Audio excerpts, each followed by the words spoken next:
It was autumn on the island of Sodor.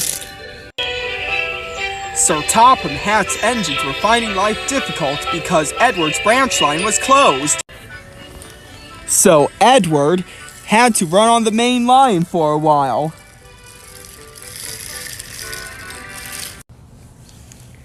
So Edward puffed into the station to talk to Henry. "What do you think is wrong, Henry?" asked Edward. "Look at these people, Edward," Henry snorted. "They don't look friendly at all." Henry was right. The protesters didn't look friendly at all. They were holding signs saying steam engines are harmful. "Steam engines are bad for the environment," one said. "We should get rid of them to make way for diesels." Edward was shocked. "Oh no," groaned Edward. "What are we going to do about it, Henry?" "We can't stop them," said Henry. "I'm afraid you're gonna have to talk to Sir Topham Hatt, Edward." "I know," said Edward, "but first I have to go to the docks." And Edward puffed away. Edward was right. The protesters weren't friendly to the steam engines. They blocked Toby's way, and they threw rocks and stones at Gordon. But Edward passed the protesters. Whatever he did was blow his whistle and whoosh steam at them. Edward was having none of it. So Edward had to stop at the red signal and wondered what to do. "Why have we stopped, Edward?"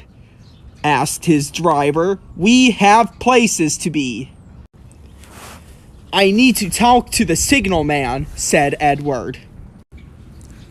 Lucky for Edward, the signalman came to see him. "What's this all about, Edward?" asked the signalman. "The protesters have been roaming our station, sir," said Edward. "They were not friendly to steam engines, and they think diesels are better." "I'm not sure to control other people," said the signalman. "Please ask Sir Topham Hatt. He'll help you with this nonsense." "Yeah, you're right," said Edward, and he puffed sadly away. Soon, Edward delivered his freight cars to the docks and arrived at the yards to have a rest. And soon, Edward's driver hurried to lunch. Edward was dozing in the siding, but not for long. Edward discovered the protesters had came back. "It's the protesters!" shouted Edward. "Hello, steam engine," said the protesters.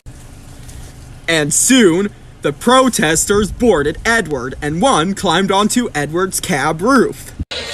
"What are you doing?" gasped Edward as he started to move. "Getting rid of you," snickered the protesters. Edward was speeding through the countryside out of control, but he wasn't scared. "Stop, protesters! Stop!" whistled Edward angrily. Edward sped past Gordon.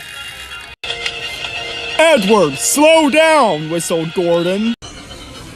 Then he thundered past Emily. "Be careful, Edward!" whistled Emily. "You're going too fast!"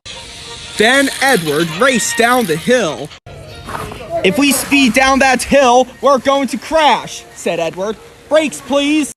The protesters heard Edward, so they slammed on the brakes. As Edward reached the bottom of the hill, he went slower and slower, and he stopped. "No more driving engines at that speed," Edward said furiously. Sir Topham Hatt arrived with Emily. He was very pleased. Well done, Edward, said Sir Topham Hatt. You were very brave enough to stop the protesters. Thank you, sir, smiled Edward. Then Sir Topham Hatt turned to the protesters. You two have been driving Edward at the very dangerous speed, said Sir Topham Hatt. I'm going to call the police, so you two will learn your lessons. Yes, sir. Sorry, sir, said the protesters sadly. Don't worry, Edward, said Sir Topham Hatt. A trip to the works will make your brakes mended, and then you'll be really useful again. Thank you, sir, said Edward. The next day, Edward was fully repaired, and he puffed into the station. How are you, Edward? Asked Sir Topham Hatt. Never felt better, sir, said Edward. Now that you saved the day yesterday, said Sir Topham Hatt, you get to pull passengers to the seaside. But sir, said Edward, where are the protesters right now? The protesters are now put in jail, said Sir Topham Hatt. Now the railway is back to normal.